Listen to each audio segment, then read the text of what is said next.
एक smart budget है, नए भारत का बजट है। और वो इसलिए क्योंकि सरकार ने जो सबसे बड़ी घोषणा की है, जो कि शायद बाकी नॉइस में थोड़ी सी दब गई होगी, वो ये है कि सरकार अपना जो कैपेक्स है वो 30% से बढ़ाने जा रही है। जो कैपेक्स होता है सरकार का, वो इकोनॉमी को एक ग्राउंड स्वेल इफेक्ट देता है, वो नीचे से इकोनॉमी को ऊपर लेकर आता है और उससे एम्प्लॉयमेंट भी जनरेट होता है, आपका जीडीपी भी बढ़ता है। तो वो एक बहुत अच्छी घोषणा उन्होंने की है। दूसरा जो उन्होंने क्लैरिटी दी है फिस्कल डेफिसिट पर, अब ये फाइन प्रिंट में देखना पड़ेगा, लेकिन क्योंकि इन्होंने 6.9% पे आंकड़ा रखा है इस साल के लिए, तो ये शायद कहीं ना कहीं इन्होंने LIC का IPO जो अगले साल फिसल सकता है, FY23 में जा सकता है, उसको उन्होंने फैक्टर इन कर लिया है। और अगले साल के लिए जो डेफिसिट का आंकड़ा है वो है 6.4%। तो हमारे साथ अब हमारे थिंक टैंक के कुछ मेहमान जुड़े हैं, उनसे बात करते हैं। महेश डांगी हमारे साथ हैं, उनसे बात करते हैं। और शैलेश हरिभक्ति जी भी हमारे साथ हैं। बहुत बहुत शुक्रिया आप दोनों का हमारे साथ इस बातचीत में शामिल होने के लिए, हमारे थिंक टैंक का हिस्सा बनने के लिए। शैलेश जी, पहले मैं आपके पास आना चाहूँगा। जो बजट है उससे आपका जो फर्स्ट रिएक्शन है इस बजट पर, वो क्या है? कैसे देख रहे हैं आप इस बजट को? मेरे रिएक्शन से ज्यादा अच्छा रिएक्शन मार्केट ने दिया है। बिल्कुल, I was in fact going to ask Ajay, that was my next question. Market ने इस बजट को जिस तरह से स्वीकारा है और जिस तरह से सराहा है, वैसा मैंने कोई भी बजट नहीं देखा है आज तक। क्योंकि ये नए भारत का बजट है। जैसे हर एक चीज में digitalisation, information technology, drone technology, बड़ी नई नई कन्वर्जेंट टेक्नोलॉजीज का जिक्र है पूरे बजट के स्पीच में और बजट के पेपर्स में। और मैं समझता हूं कि इससे दुनिया में भारत की जो प्रतिष्ठा है वो बिल्कुल बढ़ जाए, क्योंकि सस्टेनेबिलिटी को लिया है, टेक्नोलॉजी को लिया है और बिल्कुल टैक्स रेट्स को छुआ नहीं है, डायरेक्ट टैक्स रेट्स को छुआ नहीं है। दिस इज अ यूनिक चीज है ये। ऐसा मैंने कभी नहीं देखा कि कोई संशोधन नहीं किया गया डायरेक्ट टैक्स में। थोड़ी सी रिलीफ दी गई है सरचार्ज में, इधर उधर, बिल्कुल इररेलेवेंट है। सिंपली टैक्सेशन को सिंपल बनाया है, लिटिगेशन कम करवाया है और बहुत ही सोफिस्टिकेटेड सिस्टम के तहत हमारा देश आगे बढ़ सकता है, ऐसा मैं सोचता हूं। इनडायरेक्ट टैक्सेस में भी कस्टम्स को लेके जो संशोधन किए गए हैं वो मैं समझता हूं बहुत उचित है, क्योंकि जो एग्जेम्पशंस वैसे ही विदाउट थिंकिंग दिए गए थे उन सबको विड्रॉ कर लिया है। और बाकी कोई रेट चेंज में कोई खास फर्क नहीं किया है, कोई सिस्टम में चेंज नहीं किया है। तो मैं समझता हूं कि ये बहुत ही उम्दा बजट है और हम सबको उसको वेलकम करना चाहिए। मैं इस बजट को 10 आउट ऑफ 10 रेटिंग दूंगा, क्योंकि ये सबके एक्सपेक्टेशंस के परे चला गया है। हर एक सेक्टर में जो करना चाहिए वो किया है, चुन चुन के सेक्टर वाइज ध्यान दिया गया है। मैं समझता हूं कि ये बिल्कुल बढ़िया बजट है। इनफैक्ट आपने जैसा बताया कि ये नए भारत का बजट है, मैं अभी मिहिर से यही कहने वाला था कि पहले 50 मिनट इतना कुछ स्टार्टअप कम्युनिटी के बारे में बातचीत हो रही थी, मुझे लग रहा था कि कहीं बाजार मायूस ना हो जाए। और फिर मैंने अपने आप को समझाया कि भाई इकोनॉमी और कंट्री जो है वो बहुत बड़ा है, बाजार उसका एक छोटा सा हिस्सा है, स्टॉक मार्केट। बट इवेंचुअली वो जो दो बातें आई कि PLI को बढ़ा के 1 साल और कर देना, मैन्युफैक्चरिंग PLI, कैपेक्स को 35% हाइक कर देना, वो अपने आप में ये दो बातें इतना ज़्यादा स्ट्रांग थे कि जिस हिसाब से LNT डेज हाई पे आ गया, निफ्टी 17,600 के पार हो गया एक टाइम पे, तो वो क्लियरली थम्स अप दिखा रहा था। कम चीज़ें लेकिन बहुत पोटेंट चीज़ें, इस तरह का रिएक्शन था। मनीष डांगी भी हमारे साथ जुड़ रहे हैं। मनीष, आप तो मैक्रोज और मार्केट्स दोनों को ज्वाइन करके हमेशा हमारी बातचीतें होती आई हैं, तो आप हमारे लिए आज जो मैक्रो डेटा पॉइंट्स रखे फाइनेंस मिनिस्टर जी ने, specially capex, PLI, even fiscal deficit को, और मार्केट का जो रिएक्शन था, उसको हमारे लिए जोड़ के बताएं तस्वीर। तो मार्केट तो में बहुत सारे मार्केट्स होते हैं, तो of course equities enjoying it, है ना, क्योंकि इन्वेस्टमेंट में बहुत बड़ा पुश है। सो 4% ऑफ द GDP जो सेंटर इस साल स्पेंड करेगा केपेक्स पे, वो it's you know you wouldn't have seen it in your career actually for long time since 2004. So actually बहुत बड़ा नंबर है. I mean 1/3 of extra versus last year. So which is what actually equities के लिए तो बहुत ही अच्छा है. लेकिन हर मार्केट के साथ में दूसरा बैलेंस होता है कि अगर आप इतना स्पेंड करेंगे तो उसके रिसोर्स कैसे रेज करेंगे. तो अब क्योंकि पूरा का पूरा फोकस इन्वेस्टमेंट पे है, तो ये तो शायद सप्लाई साइड बिल्ड करेगा और लॉन्ग पीरियड ऑफ टाइम के लिए देश के पोटेंशियल को सब्सटेंशियली इंप्रूव करेगा, है ना. लेकिन फिलहाल इन्वेस्टमेंट पुश जब भी होता है तो क्योंकि वो इम्पोर्ट इंटेंसिव होता है, हम जो चीजें जब इंफ्रास्ट्रक्चर बिल्ड करने की कोशिश करते हैं तो जनरली बहुत बड़ा उस एक्सपेंडिचर का पार्ट जो है वो करंट अकाउंट डेफिसिट में स्लिप हो जाता है, एटलीस्ट नियर टर्म में. इवेंचुअली नहीं होता है, लेकिन नियर टर्म में अगले 2 साल के अंदर स्लिप हो जाता है. तो इसलिए मेरा ख्याल है कि करंट अकाउंट डेफिसिट हमारा इस साल जो मैं 2.5% के आसपास मान रहा था, क्योंकि हमारा फिस्कल डेफिसिट कुछ 50-60 बेसिस पॉइंट मार्केट एक्सपेक्टेशन से ज्यादा है. एक तो ये कि पूरा मार्केट मोर और लेस 6.1% की फिस्कल डेफिसिट सेंटर का और 3.7 के आसपास में स्टेट का मान रहा था. दोनों ज्यादा हैं, तो करीबन 50-60 बेसिस पॉइंट का एक्स्ट्रा फिस्कल डेफिसिट जो है वो शायद एक्सटर्नल वर्ल्ड में स्लिप हो जाएगा. हालांकि बहुत सारी चीजें की गई हैं, जैसे कि कुछ कस्टम ड्यूटीज को रिमूव कर दिया है जिससे कि लोकल डिमांड स्टिमुलेट हो instead of it going to rest of the world. Government के भी जो प्रोक्योरमेंट पॉलिसीज हैं इसके अंदर वेरी लार्ज पार्ट शायद लोकली आप अगर एक्वायर कर सकें, तो ये सब चीजें जो है वो ये नच करेगी शायद कि लोकल डिमांड स्टिमुलेट हो. लेकिन मेरे को लग रहा है कि 2023 के अंदर FY23 में एक बहुत बड़ा जो excess demand stimulus versus market expectation जो हमने दिया है वो इन्फ्लेशन और करंट अकाउंट डेफिसिट में स्लिप होगा. तो मेरा ये व्यू है कि अगला 12 महीने के अंदर जो वैसे ही सेटिंग ऐसा है कि हमारा ऑयल का बिल जो है बढ़ गया है $90 के ऊपर. हम ऑलरेडी 4.25% के आसपास में जीडीपी के ऑयल खरीद रहे हैं दुनिया से. बिल्कुल. और प्लस आप 50-60 बेसिस पॉइंट का अगर एक्स्ट्रा खर्च करेंगे तो शायद करंट अकाउंट डेफिसिट बढ़ेगा. और उसकी वजह से इस सेटअप में ना आरबीआई और फिस्कल अथॉरिटीज अभी तक टैंगो कर रही थी कि दोनों का समान व्यू था. अब अगले 12 महीने में जो व्यू जो है वो डाइवर्ज होगा, तो उसकी वजह से देखिए बॉन्ड मार्केट भी 7-8 बेसिस पॉइंट ऊपर है अभी. करेंसी अभी ठीक कर रहा है, लेकिन वो थोड़ा सा इक्विटी का प्रॉक्सी है फिलहाल. बट मेरे ख्याल से थोड़ा सा मैक्रो इकोनॉमिक स्टेबिलिटी पे कंसर्न नियर टर्म में आ सकता है. अदरवाइज इन लॉन्ग टर्म बहुत बहुत अच्छा बजट है. चलिए, ये अच्छी बात है. आप भी बताइए दीजिए 10 आउट ऑफ 10, 9 आउट ऑफ 10 क्या है आपकी रेटिंग बजट को? शैलेश जी ने तो 10 आउट ऑफ 10 मैं अभी भी एक्चुअली इनकी बोरोइंग नंबर और फाइन प्रिंट्स को, क्योंकि उन्होंने एक्सपेंडिचर नंबर 39 लाख करोड़ के आसपास ही रखा है ना, तो अब मैं जानना चाहता हूँ कि ये सिर्फ क्वेश्चन क्रिएट किया है या एक्चुअल में जो है वो नंबर्स इतने जैसे हैं जैसे मैं सोच रहा हूँ. तो बिल्कुल आप कुछ समय दो, मैं एक बार बोरिंग जो एक्चुअल में फाइन प्रिंट है उसके बाद मैं आपको नंबर दूंगा. बिल्कुल, चलिए आप फाइन प्रिंट देख लीजिए, हम आपके पास लौटेंगे. हमारे साथ देवीना मेहरा भी हैं, धीरेन वैद भी हैं हमारे साथ, और साथ ही जेसी शर्मा जी भी हैं हमारे साथ. बहुत बहुत स्वागत है एक बार फिर से आपका. और अब तक तो ऐसा लग रहा है कि ये एक स्मार्ट बजट है, नए भारत का नया बजट है. कैपेक्स जो है उसे जिस तरह से बढ़ाया जा रहा है उसे एक स्मार्ट एक्सपेंडिचर कह सकते हैं. और टैक्सेशन के फ्रंट पे कोई बहुत बड़ी छेड़खानी नहीं की गई. हाँ, जो क्रिप्टो में इन्वेस्ट करते हैं वो डेफिनेटली आज थोड़े से निराश हुए होंगे. लेकिन देवीना, आपके लिए की टेक अवे क्या है बजट से? देखिए, एक चीज तो जो पिछले कई बजट से आ रही है कि वो वित्त मंत्री का जो ज्यादा समय भी और ज्यादा जो सोच है वो पार्ट ए पे रहती है, जो पॉलिसी और स्पेंडिंग वाला पार्ट है. आजकल अब टैक्सेस में उतना ज्यादा फोकस ना, वो बजट स्पीच में उसकी लंबाई उतनी रहती है, और इस बार भी वही पैटर्न रहा.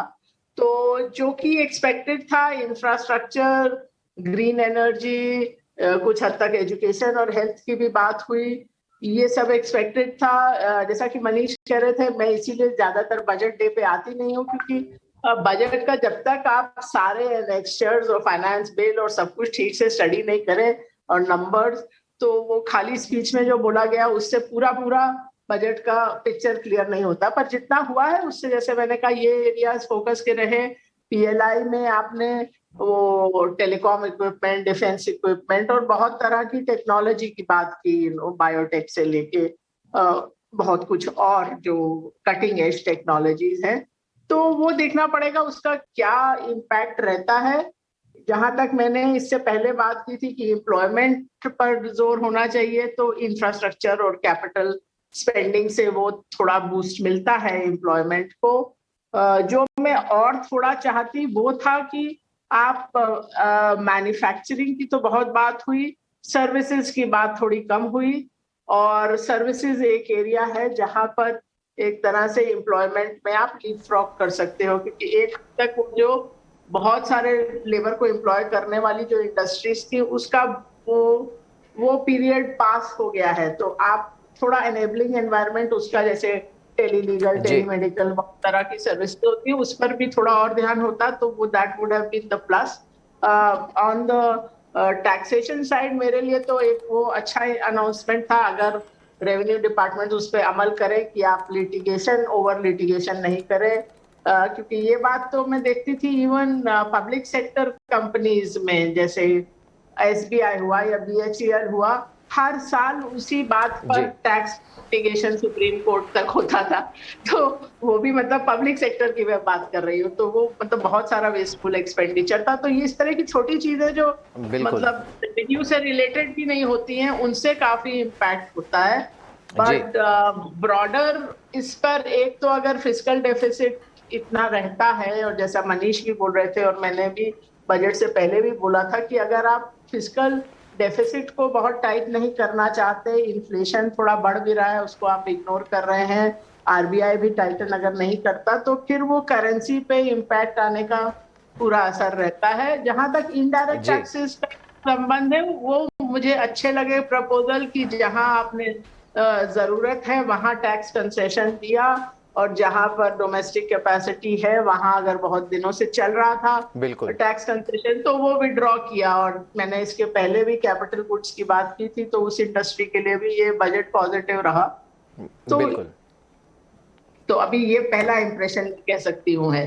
बिल्कुल, चलिए, लेकिन अब तक एटलीस्ट हमने शैलेश जी से बात की, हमने देवीना जी से बात की, हमने मनीष जी से बात की, अभी तक कोई बहुत बड़ा नेगेटिव निकल कर नहीं आया है। हमारे साथ हिरेन वैद जी भी जुड़े हैं और JC शर्मा जी भी हैं। हिरेन, आपका फर्स्ट रिएक्शन क्या है? बिकॉज लग तो रहा है on the face of it कि एक स्मार्ट एक्सपेंडिचर करने की कोशिश सरकार की तरफ से की गई है।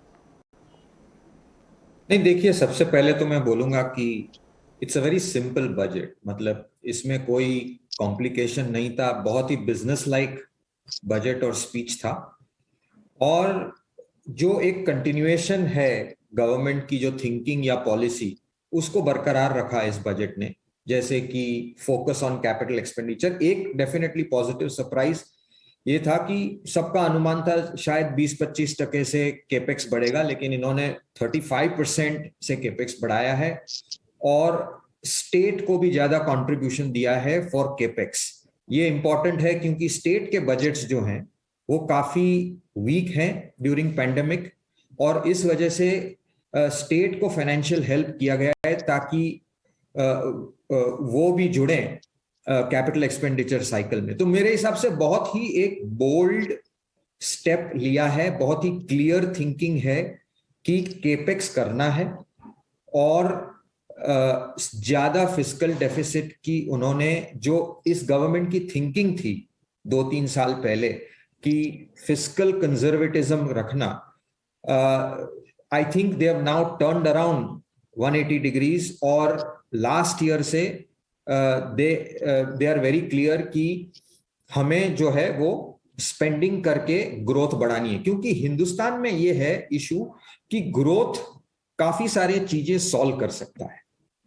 तो मेरे हिसाब से फिस्कल कंजर्वेटिज्म तब करना चाहिए जबकि आपकी ग्रोथ ऑलरेडी एक ट्रेजेक्टरी पे पहुंच जाए, एक मोमेंटम पहुंच जाए, और उस ग्रोथ की मोमेंटम की वजह से एक बार जब आपके पास टैक्स रेवेन्यू और बॉयंसी आना शुरू हो और वो सस्टेनेबल हो, तब जाके आपको फिस्कल कंजर्वेटिज्म करना चाहिए। तो मेरे हिसाब से फिलोसॉफिकली ये बजट राइट डायरेक्शन में है। अब जो टेक्निकल मुद्दे उठाए दोनों गांगी साहब ने और देवीना ने की, और वो मुझे भी लग रहा है कि क्योंकि इस बार फिस्कल डेफिसिट ज्यादा है और वो बोरोइंग के नंबर देखने पड़ेंगे, मेरे हिसाब से थोड़ा सा प्रेशर करेंसी पे आ सकता है। और इस वजह से मुझे लग रहा है कि जो एक्सपोर्ट ओरिएंटेड सेक्टर है या आईटी सर्विसेज सेक्टर है, उसका आपको पोर्टफोलियो में एक एक्सपोजर रखना पड़ेगा, क्योंकि ये डेफिनेटली हो सकता है कि इंटरेस्ट के रेट बढ़ेंगे, जो कि बॉन्ड मार्केट दिखा रहा है। करेंसी तो स्टेबल है, लेकिन मुझे लगता है कि अगर इंपोर्ट इंटेंसिटी बढ़ती है शॉर्ट टर्म में और अगर ग्रोथ बढ़ता है तो डेफिनेटली थोड़ा सा प्रेशर रूपी पे आ सकता है, but I think that is manageable. But overall मैं कहूंगा कि मार्केट के लिए बहुत अच्छा बजट है। दूसरा, ये जो सबको डर लगा रहता है हमेशा बजट के पहले कि कुछ कर देंगे टैक्स में, कुछ कर देंगे टैक्स में, आई थिंक अब एक हम ये एक बहुत अच्छा है इन्होंने ट्रेंड की, कोई अनप्रिडिक्टेबिलिटी नहीं है टैक्स रेट्स में कि सडनली कुछ निकालेंगे और किसी एक वर्ग को टैक्स कर देंगे या किसी एक सेक्टर को ज्यादा पिनलाइज कर देंगे।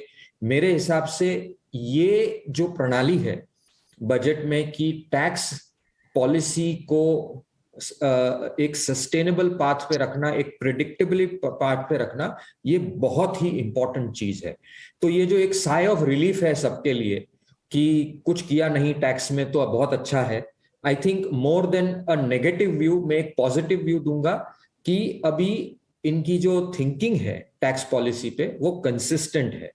और फॉर एग्जाम्पल उन्होंने जो सरचार्ज 15% कर दिया, जो एक्विटीज पे था और बाकी सब एसेट क्लासेस पे ज्यादा था, तो ये दिखता है कि जितने भी एनोमलीज हैं उनको आप आयन आउट करिए, एक सस्टेनेबल टैक्स स्ट्रक्चर लगाइए, और we can all be happy और अनहैप्पी कि यहां कुछ नहीं किया, ये कुछ नहीं किया, बट मेरे हिसाब से आप एक या कोई दो लाइन लेके उसको पूरा जोर दीजिए। और आई थिंक इस गवर्नमेंट ने बहुत अच्छा काम किया है कि इंफ्रास्ट्रक्चर पे बहुत ही क्लियर दबाव दिया है, ना कि फ्रिटर किया है रिसोर्सेज के थोड़ा इसको दें थोड़ा यहां भी करें।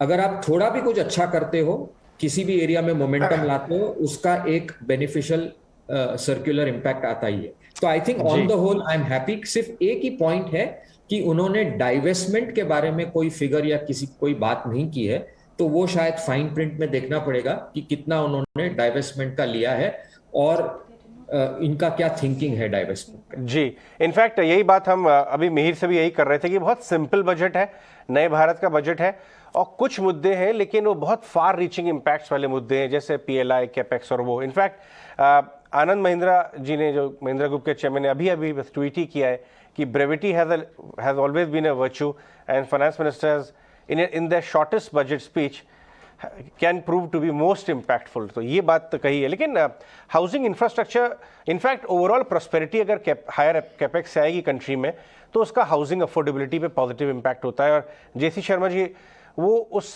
सेक्टर को रिप्रेजेंट करते हैं हमारे पैनल पे। मिस्टर शर्मा, हाउसिंग के ऊपर आपको किस तरह का आपका ऑब्जर्वेशन है? जो कमेंट्स मेक किए गए, आपको लगता है कि ये जो एक हायर वॉल्यूम ग्रोथ दिख रही है इंडस्ट्री में, ये थोड़ा मोमेंटम इसको और पुश मिलेगा, ये बरकरार रहेगी? जी हाँ, देखिए ये जो बजट आया है ये हमारे देश की जो सरकार का एक इंटेंट बताता है, एक विजन डॉक्यूमेंट बताता है। 25 वर्षों की, अगले 25 वर्षों की जो एक ग्रोथ की दिशा हमें देता है, जो पीएम गति शक्ति के अंतर्गत एक अर्बनाइजेशन को लेके कि जहां पर इस देश की पॉपुलेशन 50% सिटीज में रहेगी, किस तरीके से जो है एक सिटीज की ग्रोथ होवे जो सस्टेनेबल होवे, और उसमें हाउसिंग को, इंफ्रास्ट्रक्चर को जिस तरीके से उन्होंने एक इम्पोर्टेंस दी है, ये स्वागत योग्य है। हमें समझना चाहिए कि इस देश के अंदर में housing is next to the infrastructure from an importance point of view and as well as from a wealth creation point of view। and आज उसके अंदर में पीएम आवास योजना के तहत इन एनी केस 80 लाख से अधिक घर जो है सरकार बना रही है, जिसमें काफी सब्सिडी मिलती है। इसके अलावा भी बजट में फाइनेंस मिनिस्टर ने जिस तरीके से मिडिल क्लास और इकोनॉमिकली वीकर सेक्शन के लिए अफोर्डेबल हाउसिंग में जो छूट देने की जो आज प्रावधान रखे हैं, यह भी एक स्वागत योग्य है। और मूलतः मेरा मानना है कि जब एक इकोनॉमी 8 से 9% ग्रो करेगी, जहां पर बजट के अंदर में ग्रोथ और एम्प्लॉयमेंट इन दोनों के ऊपर में उचित ध्यान दिया जाए, और जहां पर फिस्कल डिफिसिट, इन्फ्लेशन और लिक्विडिटी के ऊपर में भी अगर ध्यान दिया जाए, तो रियलिटी सेक्टर तो इन एनी केस जो एक डिक्लाइन पे था पोस्ट कोविड काफी तेजी से आगे बढ़ेगा, और कोविड में भी इसने अच्छा रिजिलियंस दिखाया है। जिस तरीके से पिछले 2 सालों के अंदर में रेजिडेंशियल स्पेस में बड़े प्लेयरों ने अपनी बैलेंस शीट स्ट्रॉन्ग करी, ग्रोथ दिखाया और वो मोमेंटम जारी रखा, पोस्ट कोविड मेरा मानना है कि 22-23 के बाद से देश की इकोनॉमी भी और हाउसिंग सेक्टर भी दोनों के अंदर में ग्रोथ देखी जाएगी, और हम एक लार्ज बेनिफिशियरी रहेंगे इस बजट के बेनिफिट्स के। राइट सोंदी, एग्रीकल्चर और कृषि और उसके साइड से आपको कैसा लगा बजट? धन्यवाद साहब। देखिए, जो फर्स्ट इंप्रेशन जैसे सब लोगों ने, वक्ताओं ने बोला, काफी पॉजिटिव है। जो राइट फ्रॉम बिगिनिंग, जैसे जो गति शक्ति योजना के बारे में बताया, जो 7 इंजन बताए, बेसिकली इन्वेस्टमेंट इन मोर इंफ्रास्ट्रक्चर, ताकि उससे कनेक्टिविटी बढ़ेगी और उससे मेरे ख्याल से जो किसानों की प्रोड्यूस के लिए जो फायदा होगा और मार्केट एक्सेस बढ़ेगा। और नेचुरली उससे जब आप इंफ्रास्ट्रक्चर पे खर्चा करते हैं तो जॉब्स क्रिएट होते हैं और वो हो गए। दूसरा एक सबसे बड़ा जो उन्होंने बताया कि ऑयल सीड प्रोडक्शन को बढ़ावा देना है ताकि बाहर से इंपोर्ट कम हो। और मेरे ख्याल से वो आज हम जब महंगाई की बात करते हैं कि आप पहले आप बात कर रहे थे कि ऑयल तेल का भाव बढ़ रहा है तो हमको इंपोर्ट ड्यूटी कम करनी चाहिए। आई थिंक मेरे ख्याल से अगर ऑयल प्रोडक्शन बढ़ाना है तो ड्यूटी बढ़ानी चाहिए ताकि भारत के किसान ज्यादा प्रोड्यूस करें। और आई थिंक गवर्नमेंट ने यही सोच के इसके ऊपर ध्यान दिया है। एक जो नेचुरल फार्मिंग और जीरो बजट फार्मिंग है उसके ऊपर जो अभी डिटेल आएंगे, जो बात किया, देखिए वो बहुत इंपॉर्टेंट है लॉन्ग टर्म के लिए, क्योंकि हम 1 लाख करोड़ से ज्यादा का केमिकल फर्टिलाइजर के ऊपर सब्सिडी देते हैं और इंपोर्ट करते हैं। तो धीरे धीरे अगर आप जीरो बजट नेचुरल फार्मिंग की तरह आएंगे तो जो 1 लाख करोड़ से अगर 50% या 25% बच जाता तो इमेजिन कर सकते हैं कि कितना उसमें बचत होती है, बिसाइड जो आपकी हेल्थ पॉइंट ऑफ व्यू से। एक जो और बड़ा बढ़िया मुद्दा बताया, आई थिंक ज्यादा लोगों ने नोट नहीं किया होगा, जो 1.5 लाख पोस्ट ऑफिस को बैंकिंग नेटवर्क से जोड़ा गया, उससे किसानों को डिजिटल पेमेंट और गांव बैठ के बैंकिंग से जुड़ने का मौका मिलेगा। क्योंकि आप कुछ भी बोलिए कि बैंक चले गए हैं, रूरल बैंक चले गए हैं, और छोटे अगर 500, 1000, 2000 के बस्ती वाला गांव तो कोई बैंकिंग की या एटीएम की फैसिलिटी नहीं है और पोस्ट ऑफिस है। तो अगर पोस्ट ऑफिस से जुड़ जाते हैं बैंकिंग नेटवर्क से, कम हमारे को तो बहुत फायदा है, क्योंकि हमको जो पेमेंट देना पड़ता है डेली का 160 करोड़ तकरीबन 18,000 गांव में, जिसमें सिर्फ 25-30% गांव में बैंकिंग फैसिलिटी है, वहां पे ये नेटवर्क करने से बहुत फायदा होगा। और जो एक और फायदा बताया कि रूरल कम्युनिकेशन है 5G। देखिए अभी इंटरनेट की फैसिलिटी गांव में अभी भी नेटवर्क कहीं नहीं होने से काफी प्रॉब्लम आती है। जब आप डिजिटलाइजेशन करते हैं प्रोक्योरमेंट सिस्टम का तो वो हमारे को एक बेनिफिट मिलेगा। बाकी कॉर्पोरेटिव्स के लिए थोड़ा 2 बेनिफिट दे दिए हैं, जो एक्चुअली जो हमने पहले ही बोला था कि कॉर्पोरेटिव तो कॉर्पोरेट को बराबर करो, तो वो नहीं हो पाया, इस बार बराबर कर दिया, वो अच्छा लगता, अच्छा किया। और सरचार्ज में जो छोटे कॉर्पोरेट्स के प्रॉफिट है 1 से 10 करोड़ पे 12 से 7% मिला, वो छोटा सा बेनिफिट मिला है। बाकी हम देखते हैं, जो देखना पड़ेगा सभी को। और भी डिमांड थी कि जो पशुपालक को भी इनकम टैक्स से बाहर रखना चाहिए, जैसे किसान को रखते हैं, या जो इंसेंटिव आप नए कंपनीज को देते हो, जो आज बताया 1 साल के लिए एक्सटेंड, वो नए कॉर्पोरेट्स को भी देना चाहिए। वो पता नहीं है कि नहीं, अब जो डिटेल्स में जाएंगे फाइनेंस बिल को तो पता चलेगा। बिल्कुल बिल्कुल। चलिए सोडी साहब आपके पास लौट के आएंगे, लेकिन शैलेश हरिभक्ति जी हमारे साथ बने हुए हैं। सर आखिरी सवाल होगा आपसे। आपने तो 10 on 10 पहले ही दे दिया और काफ़ी अच्छे से समराइज किया बजट को, लेकिन 1-2 जो थोड़े से मिसिंग पॉइंट्स थे, शैलेश जी आप सुन पा रहे हैं? आवाज़ आ रही है आपको? चलिए उन तक हमारी आवाज़ नहीं पहुंची, हम फिर से उनके पास चलने की कोशिश करेंगे। लेकिन जो डाइवेस्टमेंट का नंबर है उसे लेकर थोड़ा सा सस्पेंस बना हुआ है, क्योंकि वो नंबर जो कि हर साल बोलते हैं बहुत अच्छे से, लेकिन वो नंबर बोला नहीं गया है इस बार, तो दैट विल हैव टू सी। हालांकि वो होगा, डेफिनेटली फाइन प्रिंट में आएगा, लेकिन एक्सप्लिसिटली उन्होंने एटलीस्ट अपनी स्पीच में वो बोला नहीं है। राइट मिहिर, इनफैक्ट काफ़ी सालों से अगर आप देखिए तो वो जो एक इशू है ना डाइवर्समेंट, वो हमेशा टारगेट से लैग ही करता है। हाँ। और इस बार भी हमने देखा एयर इंडिया तो खैर एक मास्टर स्ट्रोक था, लेकिन बाकी सारे बीपीसीएल ड्रैग हो गया और भी चीज़ें काफ़ी ड्रैग हो गई। इनफैक्ट अगर आप जो ये साल का फिस्कल डेफिसिट का भी आंकड़ा देखेंगे तो कहीं वो पॉसिबिलिटी बिल्ड की हुई है कि शायद LIC next year pay slip होगा अगेंस्ट दिस ईयर। रवि जाकर भी है हमारे साथ, आइए उनके पास भी जाते हैं। रवि, आपका क्या नज़रिया रहा जिस तरह की बजट पेश हुई है बाजार, या फिर जो आपका कौन से पॉइंट्स पे सबसे ज़्यादा ज़बरदस्त तरीके से नज़र पहुंची? नहीं, मैं कहना चाहूंगा कि एक बेहतरीन बजट है, और अगर हमारे सेक्टर की आप बात करें जो लॉजिस्टिक्स और ट्रांसपोर्ट है, तो आई थिंक किसी भी इकोनॉमी को पावर करने के लिए उसका लॉजिस्टिक्स इंफ्रास्ट्रक्चर, ट्रांसपोर्ट नेटवर्क बहुत ही अहम रोल प्ले करता है। और जरूरी है देश के लिए कि इंफ्रास्ट्रक्चर और लॉजिस्टिक्स एफिशिएंसी के ऊपर हम फोकस करें, ताकि जो मैन्युफैक्चरिंग बेस्ड ग्रोथ की बात करते हैं उसको हम एक्चुअली अचीव कर पाए। और बहुत ही अच्छा लगा है सुन के कि अगर आप देखेंगे तो पहले 10 मिनट में ही मेरे ख्याल से वित्त मंत्री साहिबा ने ऑलमोस्ट 10 बार लॉजिस्टिक्स वर्ड का यूज किया होगा। लॉजिस्टिक्स एफिशिएंसी की बात हो, मल्टी मॉडल लॉजिस्टिक्स पार्क्स की बात हो, गति शक्ति जो इंफ्रास्ट्रक्चर प्लान है वो भी लार्जली रोड, रेल और लॉजिस्टिक्स पार्क्स के अराउंड है।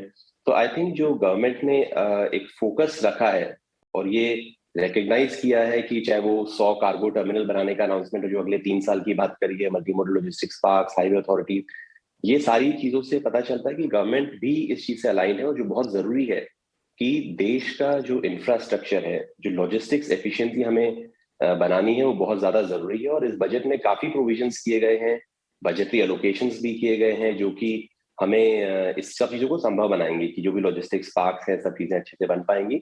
और जो दूसरी चीज है, ब्रॉडबैंड रेवोल्यूशन में इंडिया कभी पार्ट नहीं था, लेकिन 4G रेवोल्यूशन ने पूरी कंट्री को डिजिटाइज किया। और जो 5G का एक एक्सपेक्टेड रोल आउट जैसा लग रहा है, जब उन्होंने बोला कि FY23 में ही 5G रोल आउट भी प्लान करेंगे, स्पेक्ट्रम एलोकेशन, वो डिजिटल रूपी की भी बात कर रहे हैं, ब्लॉकचेन की, तो ऐसा क्लियरली वो भी लग रहा है कि जो डिजिटल फैसिलिटेशन है इकोनॉमी में वो भी बहुत ही ज्यादा फोकस का एरिया है। और लॉजिस्टिक्स ट्रांसपोर्ट में भी कहीं ना कहीं टेक्नोलॉजी जो है एसेट विजिबिलिटी में और ओवरऑल एफिशिएंसी बनाने में काफी मददगार रहेगी।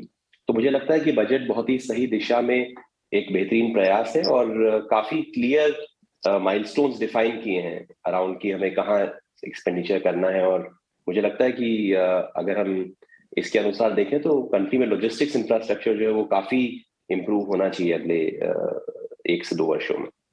बिल्कुल बिल्कुल, इस पर फोकस होना चाहिए। चलिए सर, बहुत बहुत शुक्रिया हमारे साथ इस बातचीत में शामिल होने के लिए। इस बीच हमारे साथ अब सीधा CII में जो हमारा स्टूडियो है ET नाउ और स्वदेश का, वहाँ से हमारे साथ सुनील कांत मुंजाल जुड़े हैं, हीरो एंटरप्राइज के चेयरमैन। सुनील जी, बहुत बहुत स्वागत है आपका। Thank you so much for joining us on ET now स्वदेश। सर, सबसे पहले तो बजट में की टेक अवेज आपके लिए क्या हैं और कितना आप रैंक देंगे अगर 10 on 10 में से आपको कोई देना हो तो? सो ओवरऑल जो बजट के डायरेक्शनल जो मैसेज है वो बहुत क्लियर है कि focus on infrastructure, focus on growth. और मेरा मानना है कि ये बहुत जरूरी है कि इस समय हम इंफ्रास्ट्रक्चर और ग्रोथ और एक्सपेंडिचर के ऊपर फोकस करें, ताकि गवर्नमेंट पब्लिक सेक्टर अगर करेगा प्लस क्राउड इन करें प्राइवेट सेक्टर को, वो डायरेक्शनली बहुत अच्छा है। दूसरा कि उन्होंने बहुत ज्यादा टैक्सेस के साथ टिंकरिंग नहीं की, ये भी अच्छा है। और तीसरा जो वेरी एनकरेजिंग है कि डिस्पाइट 5 स्टेट इलेक्शंस के उन्होंने कोई पॉलिटिकिंग नहीं की बजट के अंदर। So focus on multi modal transport, focus on building urban infrastructure, developing जो उन्होंने टियर 2 टियर 3 सिटीज की बात की, वो भी बहुत यूजफुल चीज है। और हॉस्पिटैलिटी सेक्टर को स्पेसिफिकली उन्होंने फोकस करके 50,000 करोड़ एडिशनल गारंटी प्रोवाइड की है। ये सेक्टर अलॉन्ग विद कुछ जो बाकी सेक्टर हैं जहाँ हाई कॉन्टैक्ट है, ये बहुत सफर कर रहे थे। हालांकि ओवरऑल इकोनॉमी ठीक चल पड़ी थी, लेकिन कई सेक्टर ऐसे हैं जो पीछे हैं अभी, उनके ऊपर फोकस करके इन्होंने अच्छा किया। और रिकग्निशन ऑफ डिजिटल एसेट्स, ये क्लियर नहीं है कि क्रिप्टो करेंसी भी उसके अंदर आएगी कि नहीं, लेकिन अपना डिजिटल रूपी इंट्रोड्यूस करना आरबीआई की तरफ से एक बहुत इंटरेस्टिंग अनाउंसमेंट है। उसकी डिटेल थोड़ी समझनी पड़ेगी, but all in all very well designed budget and well executed in the current circumstances. Now the challenge is execution in the coming year. That is what we need to see. That is what the focus should be on. एक आपसे मैं specifically reaction लेना चाहूँगा, ये जो 35% capex को बढ़ाया गया है, इसे मतलब at least on the face of it लग रहा है कि एक बहुत ही स्मार्ट एक्सपेंडिचर करने की कोशिश सरकार ने की है। एंड लेट्स नॉट फॉरगेट कि एक बहुत बड़ा हिस्सा इकोनॉमी का अभी भी प्री पैंडेमिक लेवल्स तक नहीं पहुंचा है, जो खासकर जो निचला तबका है वो। इससे आपको लगता है कि वहां पर एक ग्राउंड स्वेल इम्पैक्ट आएगा, ऊपर उठ पाएगा वो? देखिए, इसकी पूरी डिटेल तो अवेलेबल नहीं है, लेकिन जितनी चीजें उन्होंने इस स्पीच में बताई हैं वो वाकई यूजफुल लगती हैं। जैसे उन्होंने हेल्थ और एजुकेशन की बात जरूर की, लेकिन उसके अंदर एलोकेशन कितनी है और कहाँ के लिए वो क्लियर नहीं है। वो बहुत जरूरी सेक्टर है इस समय, और जैसा आपने कहा कई सेक्टर जो पीछे हैं इस समय, चाहे वो लेदर गुड्स है, टेक्सटाइल है, स्मॉल इंडस्ट्री है, सर्विसेज हैं, उनके लिए स्पेसिफिकली क्या होगा ये पूरी डिटेल पढ़ के ही पता चलेगा। लेकिन बहुत अच्छा ग्रोथ है ओवरऑल स्पेंड के अंदर। पिछले साल उन्होंने 5,40,000 करोड़ किया था, 25% के करीब इंक्रीज करके। उसके ऊपर फर्दर इंक्रीज जो इतना बड़ा किया है, ये बहुत ही एक वेलकम स्टेप है। विपिन सोधी भी हमारे साथ जुड़ रहे हैं, कमर्शियल व्हीकल सेक्टर के बहुत पुराने वेटरन हैं, समझते हैं। मिस्टर सोधी, जिस हिसाब से मैन्युफैक्चरिंग को बूस्ट मिला है, हाउसिंग को बूस्ट मिला है, और ऑफकोर्स कैपेक्स में तो बहुत बड़ा 35% का बूस्ट किया है, इसका इम्पैक्ट कहीं ना कहीं कमर्शियल व्हीकल और पूरी एलाइड स्पेस को भी होगा। आपका क्या व्यू है? नहीं, मैं पूरी तरह से आपके साथ सहमत हूँ। पहले मैं जरा जो सुनील जी ने कहा उसको थोड़ा उस पे थोड़ा ऐड कर लूं, फिर कमर्शियल व्हीकल्स पे आता हूँ। पहले तो शुरू में ही उन्होंने कहा था कि ये ब्लूप्रिंट है अगले 25 सालों के लिए, India at 75 to India at 100। तो इन अ सेंस एक विजन स्टेटमेंट भी कोशिश कर रही थी देने के लिए। दूसरा जो आपने सुनील जी से पूछा और उन्होंने कहा कि जो 35% कैपिटल एक्सपेंडिचर है, ये मल्टीप्लायर इफेक्ट जो होता है उसमें हमारी मैन्युफैक्चरिंग कंपेटिटिवनेस बढ़ेगी, उस कॉस्ट ऑफ लॉजिस्टिक्स कम होगी, प्रोडक्टिविटी देश की बढ़ेगी। अगर हम देखें कि हम लॉजिस्टिक्स इंप्रूव करें, देश की प्रोडक्टिविटी बढ़ती है, इंफ्रास्ट्रक्चर डालें, देश की प्रोडक्टिविटी बढ़ती है, और all of that will add to jobs. Infrastructure का ये बहुत जो अच्छा है कि हर एक स्किल लेवल का व्यक्ति, उसके लिए जॉब क्रिएट होती है। और अगर 50% जो 7.5 लाख करोड़ कहा है उसको रूरल एरियाज में, ग्रामीण क्षेत्र में इंफ्रास्ट्रक्चर प्रोजेक्ट्स बनाए जाए तो वहां पे फिर रोजगारी भी मिलेगी और इनकम भी जनरेट होगी, कंजम्पशन भी जनरेट होगी और जनरल स्टैंडर्ड ऑफ लिविंग बढ़ेगी। अब आपने कहा कि कमर्शियल व्हीकल्स पे तो जरूर असर पड़ेगा और पॉजिटिव असर पड़ेगा, और ज्यादातर अगर पीएमजीएसवाई को एलोकेशन दी जाए, रूरल रोड्स के लिए अगर एलोकेशन दी जाए, तो फार्म प्रोड्यूस के लिए बहुत एक्टिविटी और वहां पे कमर्शियल व्हीकल बहुत आ जाता है। दूसरा उन्होंने ये भी कहा कि पब्लिक ट्रांसपोर्ट की तरफ, खास करके इलेक्ट्रिक व्हीकल्स की तरफ ध्यान देगी, और बैटरी स्वैपिंग की भी बात की। उससे फर्क ये पड़ेगा कि जो उसके साथ जो सुनील ने भी कहा, जो अर्बन डेवलपमेंट में एक high level committee reimagining of cities होगी, जहां पे ग्रीन आएगा, पब्लिक ट्रांसपोर्ट आएगी, उसके साथ बसेस का भी ज्यादा डिमांड बढ़ेगा। सो आई वी टॉकिंग ऑफ नई technology, public transport, goods transport, and finally जो अंडरपिनिंग ये सब का था कि डिजिटल और टेक्नोलॉजी का उन्होंने बार बार इस्तेमाल किया। So digitalization of the entire economy पे भी थ्रस्ट आएगा। That will make it easier for governance as well. Back to you ji. चलिए, इस बीच एक बार क्विकली थोड़ा सा झलक देख लेते हैं बाजार की। एक बार इंट्राडे आप फायर कीजिएगा निफ्टी का भी, क्योंकि थोड़ा सा ये अब उस जोन में जा रहा है जहां पर ये थोड़ा सा मायूस दिख रहा है। अब देखिए निफ्टी में अब इनफैक्ट स्पीच खत्म होने के बाद भी काफ़ी समय तक ये टिका हुआ था, 200-250 के अंकों की तेज़ी के बीच में झूल रहा था, लेकिन अब 77 पॉइंट्स की बढ़त निफ्टी पर है और सेंसेक्स जो कि 800 पॉइंट ऊपर था, 800 से ज़्यादा इनफैक्ट, वो 274 पॉइंट्स ऊपर है। तो थोड़ा सा यहाँ पर ऐसा लग रहा है कि कुछ फाइन प्रिंट जो है वो मार्केट कोशिश कर रहा है। निफ्टी बैंक वो भी हल्का हो चुका है काफ़ी, बस 70 पॉइंट्स की तेज़ी यहाँ पर बची हुई है। Hiren, quickly, obviously now market अपने लिहाज से पड़ेगा इसे, and we didn't enter very light, I mean very heavy into the market, लेकिन क्या लग रहा है आपको, ये रिएक्शन क्यों दे रहा है मार्केट? नहीं, देखिए, ये इमीडिएट रिएक्शन मेरे हिसाब से उसकी कोई बहुत बड़ी वैल्यू नहीं है। आई थिंक अब एक जरूर है कि बजट में ऐसा कुछ नहीं है जिससे कि मार्केट नाराज हो, point number 1। Secondly, I think कि ये जो भी कदम उठाए गए हैं बजट में, ऐसा तो नहीं है कि उसका बेनिफिट आपको कल का कल ही मिलने वाला है। ये अभी लोग जाएंगे, इसको ठीक से स्टडी करेंगे, इस पे चर्चा होगी, डिबेट होगा। तो मुझे लग रहा है कि ब्रॉडली मैं तो ऐसे देखता हूं कि बजट में ऐसा कुछ है जो मार्केट सेंटिमेंट खराब कर सके। मेरे हिसाब से ऐसा कुछ नहीं। अगर वो है तो विनिवेश के लक्ष्य का आंकड़ा आ गया है, वो 65,000 करोड़ का है अभी जो फाइन प्रिंट में निकल कर आया है नेक्स्ट ईयर के लिए। मे भी सरकार शायद थोड़ा सा रियलिस्टिक, लेकिन हमारे साथ अब निकुंज भी जुड़े हैं, उनसे बात करते हैं। निकुंज, लग रहा था शुरू में तो ऑब्वियसली देखकर कि एक बहुत ही डिसिप्लिन, स्मार्ट एक्सपेंडिचर वाला और सरल बजट है।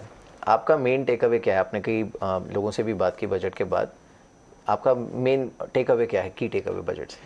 देखिए, सरकार क्या आपको बोल रही है कि हम रिस्क लेना चाहते हैं और हम चाहते हैं कि आप भी रिस्क लीजिए, आप भी रिस्क लीजिए। अर्थात इंडिया इंक को ये मैसेज दिया जा रहा है कि हमें उम्मीद है अगर हम रिस्क लेंगे और आप भी रिस्क लेंगे तो इकोनॉमी में एक्सेलरेशन जो है वह रफ्तार पकड़ेगा। मगर हर खबर के दो पहलू होते हैं, चित या पट, एक सिक्के के दो पहलू होते हैं। तो जी अच्छी बात यह है कि सरकार स्पेंड करना चाहती है, मगर क्या वो स्पेंड कर पाएगी? इंटेंशन और रिजल्ट में बहुत फ़र्क होता है मीरा जी प्रियंका। इंटेंशन थी कि डिसइन्वेस्टमेंट का जो टारगेट है वह 1 लाख के ऊपर जाए, मगर रियलिटी है कि इतने पुश के बावजूद नहीं पहुंचा। सेकंड, आप अगर इतना खर्चा करेंगे तो भाई इन्फ्लेशन का क्या होगा? इन्फ्लेशन अगर ऊपर जाती है, जैसे हम ब्याज दर कहते हैं, वो शेयर बाजार के लिए ख़राब न्यूज़ है। तीसरा, क्या इसको लेकर के मैक्रो चिंताएं शॉर्ट टर्म में बढ़ जाएंगी? US Fed interest rate hike करेगा, 9 तारीख को रिजर्व बैंक ऑफ इंडिया की पॉलिसी आ रही है, क्या रिजर्व बैंक ऑफ इंडिया भी रिस्क लेगा? फेड ने देखिए लास्ट ईयर रिस्क लिया, क्या रिजर्व बैंक ऑफ इंडिया इस साल रिस्क लेगा? और जब ब्याज दर बढ़ते हैं तो शेयर बाजार के लिए लॉन्ग टर्म में वह कम होते हैं। हम एक ऐसे एरा से निकल रहे हैं जिसमें इंटरेस्ट रेट्स बहुत लो थी ग्लोबली, उसका सीधा प्रभाव पड़ेगा ही पड़ेगा। तो पूरा अभी जो मैक्रो एनवायरनमेंट है वो 1 सवा साल 1.5 साल में बताएगा कि ये जो बजट में रिस्क लिया गया है वो वर्थ द एफर्ट था या नहीं। लास्ट ईयर सरकार ने जो रिस्क लिया वो वर्थ द एफर्ट था। आपने ग्रोथ करी, आपने स्पेंडिंग करी, आपने टैक्सेशन चेंज नहीं करे, आपने अपने एजम्पशंस कंजर्वेटिव रखे, सबका कमाल FY22 में देखने को मिल रहा है। FY23 में सरकार बोल रही है हम ढिलाई नहीं करेंगे, हम और तेजी और पंप प्राइम करेंगे अगर एक्सपेंडिचर की बात कर रहे हैं। एक तो वो बात है। दूसरा, पर क्या सरकार इतना स्पेंड कर पाएगी? इस साल तो पूरा हुआ नहीं है। मनीष डांगी साहब भी शायद यही बात कह रहे थे कि क्या सरकार इस साल, भाई रिसोर्सेज इंटेंशन है, मगर जो सरकार की मशीनरी है उसके अंदर आप इतना बड़ा केपेक्स करोगे कहाँ? कौन सा सेक्टर इतना बड़ा केपेक्स अब्जॉर्ब कर सकता है? तो एक चिंता है, क्या इन्फ्लेशन वापस आएगी? तो यह जो कंसर्न्स हैं काफ़ी वैलिड कंसर्न्स हैं। एक मैं आपको अपडेट दे देता हूँ अभी भी जो आया है। एक तो जैसे मैंने कहा FY23 के लिए जो केपेक्स का नंबर है वो 65,000 करोड़ है, लेकिन FY20 डिसइन्वेस्टमेंट का, सॉरी डिसइन्वेस्टमेंट का, फिर तो मामले गड़बड़ हो जाएगा। लेकिन जाना पड़ेगा। FY22 का नंबर रिवाइज हो गया है। तो FY22 का जो नंबर था वो रिवाइज किया गया है 78,000 करोड़ का, जो इस साल हो रहा है। तो बेसिकली अगर आप देखें तो नो, लेकिन वो पहले जो 1.75 ट्रिलियन था जो नहीं, तो आप बजट से हटा दीजिए उसमें से, आप कंटेनर कॉर्पोरेशन दिखा दीजिए, हम स्टॉक्स की बात करते हैं। एग्जैक्टली। तो अब ये 78,000 करोड़ हो गया है इस साल के लिए, और हाँ, और अगले साल का जो है वो 65,000 करोड़ है। तो मीर ये बात हो गई, सरकार ये कह रही है कि अगर इस साल का आपने कितना नंबर बताया, 75,000 करोड़, 75,000 करोड़, 78,000 ये साल का, जो कि 1.75 था पहले। तो उसमें आप BPCL हटा दीजिए, container corporation, shipping corporation, IDBI bank हटा दीजिए, उनके अंदर तो अभी कुछ नहीं रखता है। LIC को जोड़ दीजिए, LIC में बात करें 60-65 हजार करोड़ रुपया आएगा, तो अगर उसको ऐड बैक कर दे 75 हजार करोड़ रुपया आएगा। वैल्यूएशन इस समय इंश्योरेंस कंपनीज, इस समय कोविड के बाद insurance stocks at 52 week low, हम सब जानते हैं। तो इस साल में लगता है डिसइन्वेस्टमेंट हो जाएगा, और अगले साल के नाम अभी तक नहीं आए, तो अगले साल में क्या BPCL, shipping corporation, IDBI bank वो हो जाएंगे। देखिए जी, जो even then it doesn't add up. आप अगर देखें अगले साल का, मुझे बड़ा कंजर्वेटिव लग रहा है लक्ष्य जो 65,000 कंजर्वेटिव अच्छा है ना। हाँ, मतलब क्या होगा साल के एंड में एक क्रिटिसिज्म हमेशा आता है डिसइन्वेस्टमेंट का, ये नंबर तो अचीव हो नहीं पाया। तो आप अगर लो उम्मीद से ही चालू करते हैं, अपने FY 22 में जो टैक्स एक्सपेक्टेशन इतनी लो रखी थी कि जब इकोनॉमी में बम्प अप आया, हाँ, तो आपको कुछ कठिनाई नहीं हुई। मेरे हिसाब से शेयर बाजार को एक सवाल ये पूछना है, growth at this level of the macro or this level of the global setup, can that backfire?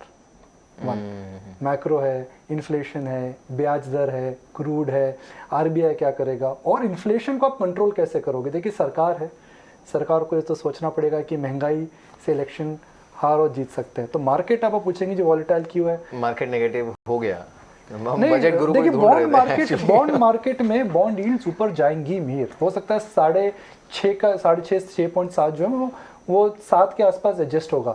5.5 से 7, 1.5% ब्याज दर अगर बढ़ती है तो होम लोन, पर्सनल लोन सब बढ़ेंगे। और जहाँ तक मुझे पता है बॉन्ड इंक्लूजन पे कुछ नहीं आया है, नहीं अब तक तो नहीं आया है। तो बॉन्ड इंक्लूजन में अगर नहीं आया है तो एक बात तो ये थी कि हम कह रहे थे कि बॉन्ड यील्ड जो नीचे करेंगे, वो भी फाइन प्रिंट में अभी तक मैंने नहीं, अब तक तो नहीं आया। खैर हमारे साथ अब